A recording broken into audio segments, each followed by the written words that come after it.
Secret Service under fire. No one should have ever been able to get on that rooftop. For their performance the day of former President Trump's attempted assassination. Giving a hand. And I treasure those moments. How the owner of a diner helps people with dementia. Looking for environmental sustainability. I think we got to look at how much we're consuming. Caplin News has your inside look into the lessons from the jungle. And Bark and Talk. We decided this was going to be a good venture for us. A mix of dog park and beer bar. These stories and more coming up on Newsbreak. Hello, South Florida. I'm Jason Arrow. I'm Ana Paula Mayorga. Today's Wednesday, July 17 of 2024. Live from the Lee Caplin School of Journalism and Media in North Miami, this is Caplin News. The Secret Service and local law enforcement under investigation this morning, 4 days after Trump's assassination attempt in Pennsylvania. Authorities are also still in search of the gunman's motive. But in terms of the security, CNN's Laura Aguirre reports it's quickly turned to a blame game between both Secret Service and law enforcement, with a formal investigation by Congress underway.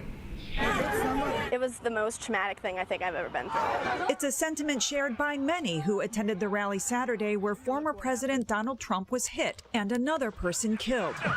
But there's another growing concern. I had been looking behind the stands, watching Secret Service, obviously alerted by something about a minute before. It's those minutes before the shooting now under increasing scrutiny.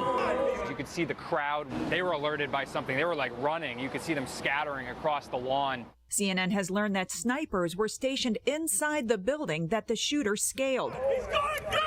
Witness accounts and videos show the crowd aware of the shooter on the roof nearly 2 minutes before gunfire rang out. The time that it took to get from the bystanders who were observing it to the command post out to the agents was just too long. No one should have ever been able to get on that rooftop. The Secret Service says that rooftop was on a building outside of their hard perimeter, and local law enforcement was responsible for securing it. The service's director was pressed on accountability Monday night. The buck stops with me. I am the director of the Secret Service. It was unacceptable. I think that an investigation is necessary at this point within Congress, not just the FBI, not just others. On Tuesday, the heads of Homeland Security, the FBI, and the Secret Service were asked by congressional House members to attend a hearing later this month to determine if there were holes in established procedure or a failure to follow proper protocol. But either way, there needs to be accountability. And at that time, I would call for the head of the Secret Service to either resign or be removed. I'm Laura Aguirre reporting. Speaking of the former president, our coverage of the Republican National Convention continues this morning with day 2, featuring some of Trump's former political rivals giving him their endorsements. Most notably, Trump's main political rival in the primaries, Nikki Haley, said that, quote, "You don't have to agree with Donald Trump 100% of the time to vote for him." Governor Ron DeSantis, another primary candidate, endorsed Trump's bid by saying that the nation could not afford 4 more years of a, quote, "weekends at Bernie's" presidency. Senator Marco Rubio reaffirmed his support for Trump and honored Corey Comparator, that attendee that was killed Saturday's rally. This morning, Peter Navarro, a convicted Trump aide, has been released from prison in Miami and is expected to speak this week at the Republican National Convention. Navarro was convicted back in March for contempt of Congress after refusing to testify before the January 6th committee.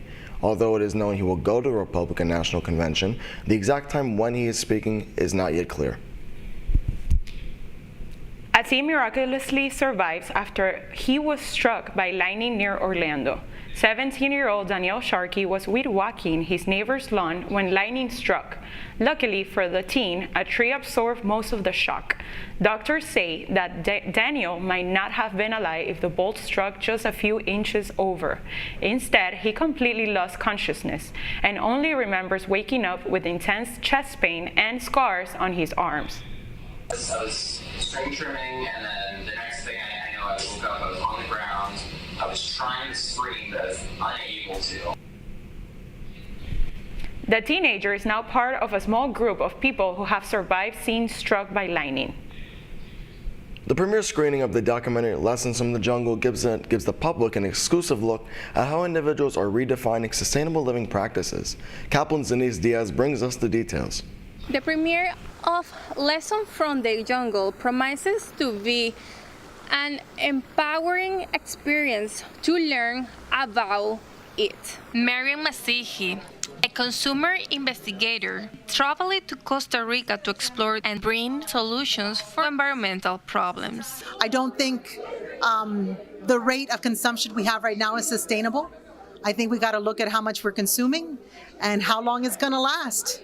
Her documentary aims to educate the future generation on embracing holistic diets and understanding sustainable practices. Like they say, teach in schools something about composting, something about recycling, to teach it from the beginning when they are in elementary, so they continue as they get older. Under the important dots, panelists were sharing why it's important composting, recycling, and reforestation. There has to be societal pressure on other people to understand that this is a collective problem.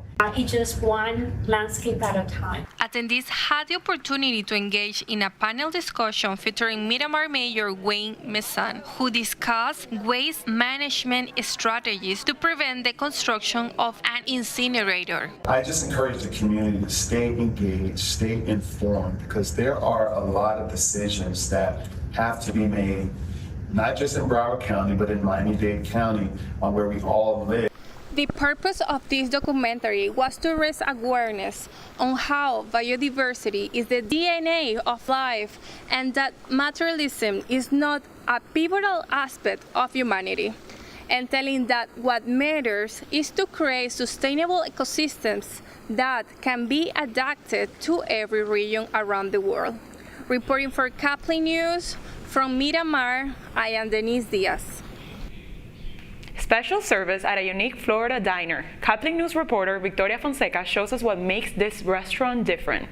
Co-founder of Dementia Friendly Dining, Dennis Dunlock, says the organization came to be because of his own experience with the illness. I suffered through this with my wife, and it was with my wife where we actually created our first restaurant. I was very, very proud of the fact that I could still take my wife out and enjoy that experience.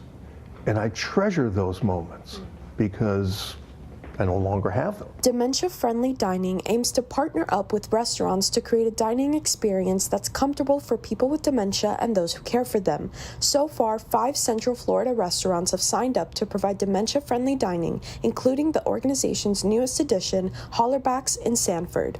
If somebody comes in for dementia friendly dining, what are some of the differences they can expect between regular dining and what you all are providing? We will have Hollerbach staff taking them to their back area, their side room, to where there's not so much attractions, noise, the music is off in that area. And we place the client, the person with dementia, with their back to the door so that their visuals are more focused on their loved one. And we train the servers to establish great eye contact, a contagious smile, and focusing on the fact that we're delivering quality service. When Dementia Friendly Dining approached you all and asked you to be a part of their organization, what was y'all's reaction? Immediate yes. Chief Operating Officer for Hollerbach's German restaurant, Chris Kremen, says the reaction was bigger than expected when they announced the restaurant would offer dementia-friendly dining. Kind of has a connection to dementia one way or another, and that turns out very true. Tons of our staff have been connected to people, and then our guests have already started asking questions about it and making connections with our staff through it, so the ripples are already there. Dementia-Friendly Dining's other co-founder, Tony Gittles, says being able to go out to dinner not only helps the patient, but the caregiver too. Going out to eat is just a tradition in the United States. It's something that's normal. It makes you feel normal when you're able to do that and when you're in a safe environment. Hollerbach's will begin offering dementia-friendly dining Monday, July 15th on select days from 3 to 5 p.m. Victoria Fonseca for Caplin News. The WNBA's popularity is getting so high, they have to call in Mr. Worldwide. That's still ahead, and so is the story. This was a combination of 2 friends getting together that has love for dogs, beer, and just having a good time. Having a drink alongside best friend, an establishment in Broward, brings you closer to your pet. Newsbreak will be back in 2 minutes.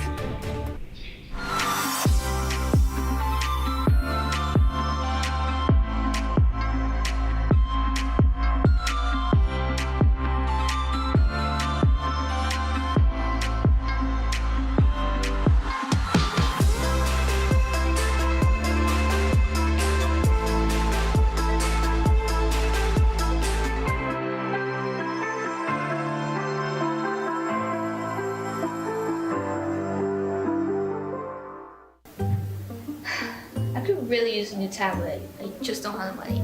Let me ask you something. Do you have a Pell Grant? Yes? You do know you can get a free tablet, right?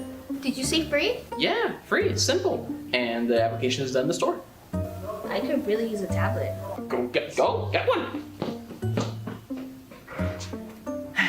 Another satisfied customer. Stop by Panthertech in the Graham Center at FIU MMC today to speak with one of our associates to get your free tablet. Type 2 diabetes can have a big impact on your life. But how can it be prevented? Well, the first step is knowing if you have something called prediabetes. Take the 1-minute risk test today at doihaveprediabetes.org.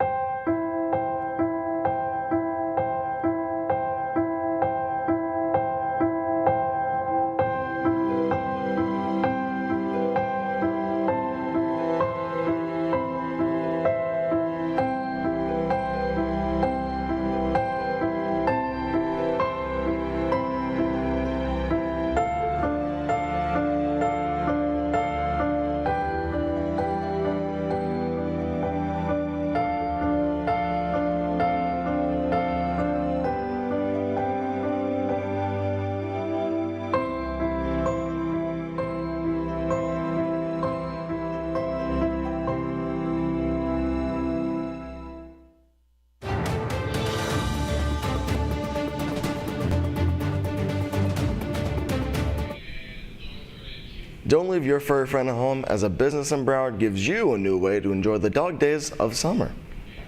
It's called Barkyard and Brews in downtown Fort Lauderdale. And you know, Ana Paula, they always do say a dog is a man's best friend. I've heard that saying, is very popular. Caplin's Leslie Sanchez has more on what makes this place different. Here at Barkyard and Brews, one of South Florida's first off-leash dog park that also happens to be a wine and beer garden. Located just off I-95 in Fort Lauderdale, this place is becoming a huge hotspot for dog owners and dog lovers alike. So this was a combination of two friends getting together that has love for dogs, beer, and just having a good time. We decided this was going to be a good venture for us, and 2 years later, after that decision, we opened up our doors. The concept is simple. Bring your dog, let them run free and play, while you enjoy a drink with friends. All dog patrons require membership, which helps ensure that every puppy here is healthy, up-to-date with vaccines, and well-behaved. Memberships can be monthly or yearly, but they also offer daily dog passes for those just stopping by. The family atmosphere, like being able to find a daycare and a place that he can play after I get home from work, and not having to worry that anything will happen to him. And then when I do overnight shifts and them taking care of him while I'm sleeping. And then for Artie would definitely be the water. He is a fish. So, whether you have a dog or you just enjoy their company, Barkyard and Brews is the perfect spot to unwind and socialize. I'm Leslie Sanchez, reporting from Caplin News. This morning, Pitbull says dale to performing at the WNBA All-Star Game on Saturday. Mr. 305 will be center stage during the halftime show in Phoenix, where the U.S. Olympic team will face the WNBA All-Stars just a few days before they start playing in Paris. Now you're watching Newsbreak, and we're coming right back.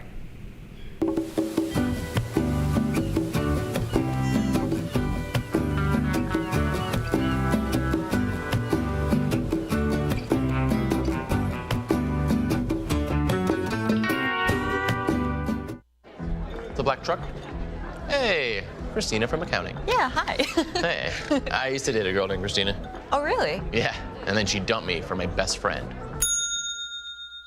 You want to see some photos of them that I took? I don't. I thought we talked about this, buddy. Buzzed and overshared again? Yeah. Yeah. I'm gonna call a car. That's a smart idea. So yeah, I know, that's why I did it. Hey, you're gonna get back to the top of the mountain. Does that mean I'm gonna get back with Christina? No. Oh. No.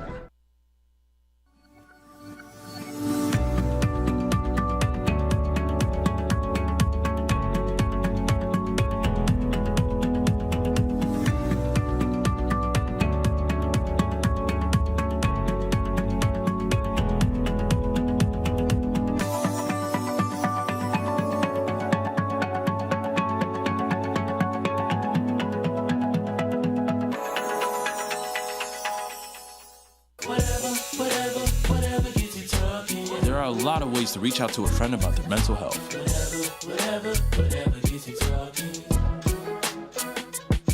Learn how you can help at seizetheawkward.org. is a family man. He invests his money wisely and provides a good life for his children. Just one problem. He often opens emails from senders he doesn't know, and his computer is not password protected. One day, Bill checked his bank account and 94% of malware attacks originate from emails. Don't be like Bill. Take your cybersecurity seriously. That's all the time we have for Newsbreak. I'm Ana Paula Mayorga. I'm Jason Herrera, Grandma News, anytime on Caplin News. That I feel you, die to you. Dale. Dale.